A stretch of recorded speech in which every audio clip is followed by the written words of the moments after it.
अस्सलाम वालेकुम। आप देख रहे हैं द इंसेन रिव्यूज़ और मैं हूं सबा भट्ट। आज जिस टॉपिक पर हम बात करेंगे वो है कराची में पीडीएम का होने वाला जलसा, इज़हार कायद पर पैदा होने वाली सूरत हाल, उसके बाद कैप्टन रिटायर्ड सफदर की गिरफ्तारी और गिरफ्तारी के बाद अब तक की सूरत हाल पर हम सारे बातचीत करेंगे।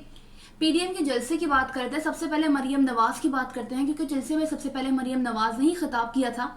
जलसे में मरियम नवाज इमरान खान का हवाला देना ना भूलें। जो इमरान खान ने टाइगर कन्वेंशन से खिताब के दौरान उनको नानी कहा था, उस पर भी हम जरूर रोशनी डालेंगे। सबसे पहले तो ये बताते चलें कि मरियम नवाज ने इमरान खान को तनकीद का निशाना बनाते हुए कहा कि कल एक शख्स चीख चीख कर अपनी शिकस्त का मातम मना रहा था, अभी तो एक ही जलसा हुआ है। हम जानते हैं कि आप दबाव में हैं, लेकिन दबाव किस तरह दबाव में ग्रेस दिखानी होती है ये आपको शायद मालूम नहीं है। उन्होंने ये भी कहा कि आप लोगों को कहते हैं कि घबराना नहीं है और अभी एक जलसा हुआ है और आप घबरा गए हैं। मैं इमरान खान का नाम लेना भी इज्जत के खिलाफ समझती हूँ और मुझे नानी कहकर मजाक उड़ाने की कोशिश की है, आपने इस रिश्ते की तस्दीक की है। तो यहाँ इमरान खान साहब को मैं इतना कहूँगी कि आपने वाकई नानी कहकर रिश्ते की तस्दीक की। औरत को तो वैसे ही उम्र का ताना देना बहुत बुरा लगता है, आपने उनको नानी कह दिया। मरियम नवाज ने कहा कि वो बहुत कुछ कह सकती है, लेकिन क्योंकि वो नवाज शरीफ और कलसूम नवाज की बेटी हैं, इसलिए वो खान साहब की इस बात पर कोई कमेंट नहीं करेंगी। वज़ीर आज़म इमरान खान को मुखातिब करते हुए कहा कि बिलावल और मेरे आबा अजदाद को तो सब जानते हैं, आप बताएं कि आपने नौकरी कहाँ की है, आपके पास इतनी जायदाद कहाँ से बनी है, जिन अमीर लोगों की जेब में तुम्हारा हाथ है इमरान खान, इनका पैसा कहाँ से आता है।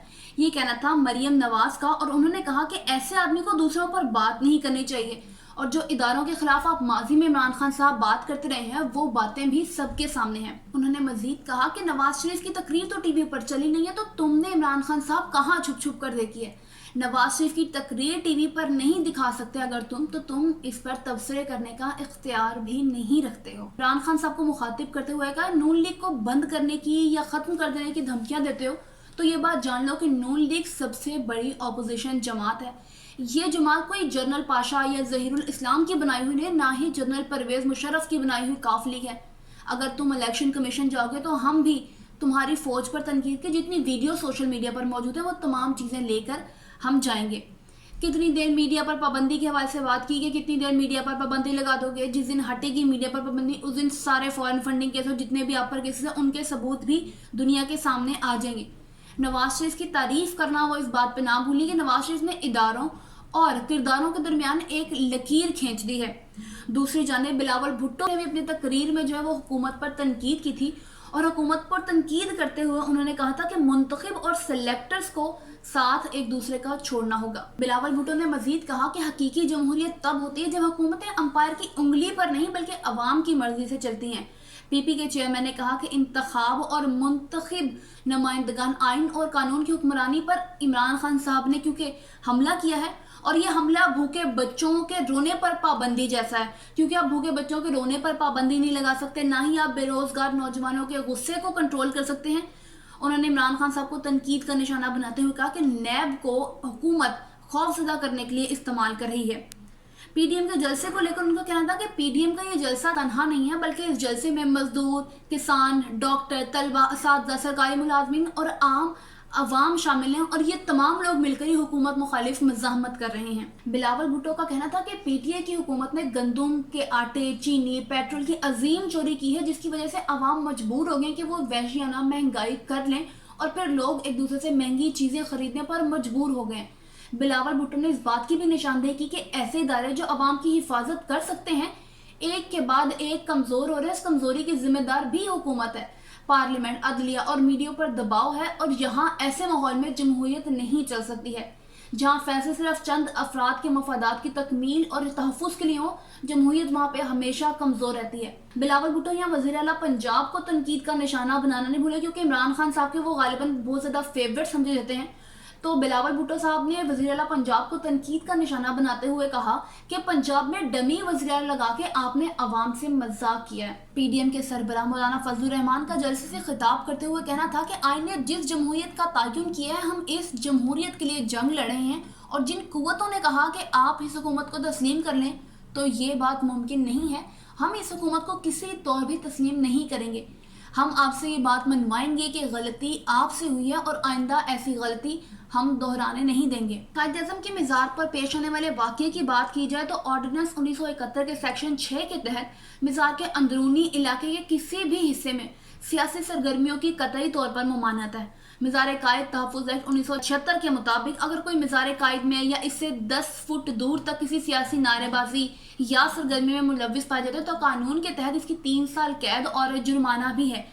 14 اگست 1983 کو مرحوم غلام مصطفیٰ جتوئی سمیت MRD کی پوری قیادت کو اس میں تقریر کرنے پر گرفتار بھی کیا گیا تھا، جبکہ کیپٹن صفدر مزار قائد کا تقدس پامال کرنے کے مقدمے میں کراچی پولیس کے ہاتھوں گرفتار ہوئے، جس کی بعد ازاں ضمانت بھی منظور ہو گئی تھی۔ کیپٹن ریٹائرڈ صفدر کی گرفتاری پر مریم نواز نے پریس کانفرنس کی اور اس پریس کانفرنس میں مریم نواز کا کہنا تھا کہ کیپٹن ریٹائرڈ صفدر کے خلاف گرفتاری کی درخواست دینے والا شخص خود ہی دہشت گردی کے مقدمے میں پولیس کو مطلوب بھی ہے۔ مریم نواز نے یہ بھی کہا کہ ہوٹل میں ہمارے کمرے کا دروازہ توڑ کر شوہر کو گرفتار کیا گیا، صبح کے ٹائم دروازہ زور زور سے پیٹا جا رہا تھا، شوہر کو کہا کہ ہمارا دروازہ کوئی کھٹکا رہا ہے، اور یہاں تک کہ شوہر کو جب دروازہ توڑ کے نکالا گیا تو کیپٹن صفدر کو اپنی دوائیاں تک اٹھانے کا ٹائم نہیں دیا گیا تھا۔ PDM کے جلسے میں ایک بات جو مزے کی تھی وہ یہ تھی کہ PDM میں سارے ہی عمران خان کے خلاف یکے بعد دیگرے حکومت کو اور عمران خان کو ذاتی طور پر نشانہ بنا رہے تھے اپنے طنز کا، باتوں کا، تنقید کا۔ تو عمران خان صاحب کی وہ بات یاد آ گئی کہ میں ان کو رلاؤں گا، ان کو تکلیف پہنچے گی، میں پہنچاؤں گا۔ تو اب آ کے لگا جیسے عمران خان صاحب کی بات جو تھی وہ اب آ کے سچ ثابت ہونے لگی، اور عمران خان صاحب کے بقول وہ ان کو رلانے والے تھے۔ تو اب PDM میں موجود جتنی بھی 11 سیاسی جماعتیں وہ تمام اپوزیشن روتی ہوئی ہی محسوس ہو رہی ہے۔ دوسری جانب کیپٹن صفدر کی گرفتاری ہے جس کے اوپر CM سندھ نے کہا کہ انہیں کانفیڈنس میں نہیں لیا گیا۔ دوسری جانب IG کے اغوا کی خبریں اور جس طرح کی بھی خبریں تھیں، تو اس کے اوپر یہ محسوس ہوتا ہے کہ نون لیگ کے ساتھ پیپلز پارٹی نے ہاتھ کر دیا ہے۔ دوسری جانب نون لیگ سے ہاتھ کرنے والے کوئی اور نہیں تھے، وہ تھے شہباز شریف صاحب، جو جیل میں بڑے سکون سے PDM کے تمام جلسے گزارے ہیں۔ عدالت نے کیونکہ کہا تھا کہ جب ان کی ضمانت ضبط ہوئی تھی تو ان کو کہا گیا تھا کہ انہوں نے ضمانت کی درخواست دی ہی نہیں تھی، انہوں نے خود اپنی ضمانت کی درخواست واپس لے لی تھی۔ تو اس سے ثابت یہی ہوتا ہے یا ظاہری طور پر یہی لگ رہا ہے کہ نواز شریف کے بیانیے کا بوجھ شہباز شریف کسی صورت اٹھانے کے لیے تیار نہیں ہے، اور کیپٹن صفدر کی گرفتاری سے لگتا ہے شاید پیپلز پارٹی بھی کسی حد تک نواز شریف کے بیانیے کا ساتھ دینے کے لیے تیار نہیں ہے۔ شہباز شریف صاحب جیل میں ہے، مزے میں ہے، تو نواز شریف کا بیسک جو بیانیہ ہے وہ ابھی صرف ان کی صاحبزادی مریم نواز ہی لے کر چل رہی ہیں۔ ویڈیو کا چونکہ اختتام ہے اور ویڈیو کے اختتام پر چھوٹی سی ویڈیو میں آپ کو یہ دکھانا چاہوں گی کہ وقت کیسے بدلتا ہے۔ زرداری عمران بھائی سے مریم بلاول بہن بھائی تک کا سفر کیسا رہا تھا، آپ پہلے وہ دیکھیے۔ زرداری اور عمران کون ہے؟ زرداری اور عمران بھائی بھائی، زرداری اور عمران، زرداری اور عمران، زرداری اور عمران، اور بھائیوں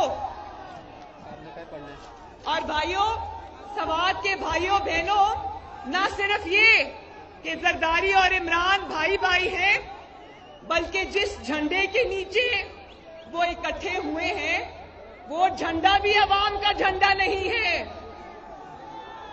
اور جس ایجنڈے پر زرداری اور عمران اکٹھے ہوئے ہیں وہ ایجنڈا بھی عوام کا ایجنڈا نہیں ہے۔ آپ کو اچھی طرح پتا ہے بھائیوں، سوات کے بھائیوں بہنوں، بزرگوں، آپ بہت عقل مند لوگ ہو، آپ کو پتا ہے کہ وہ جھنڈا کس کا ہے اور وہ ایجنڈا کس کا ہے، جانتے ہو نا؟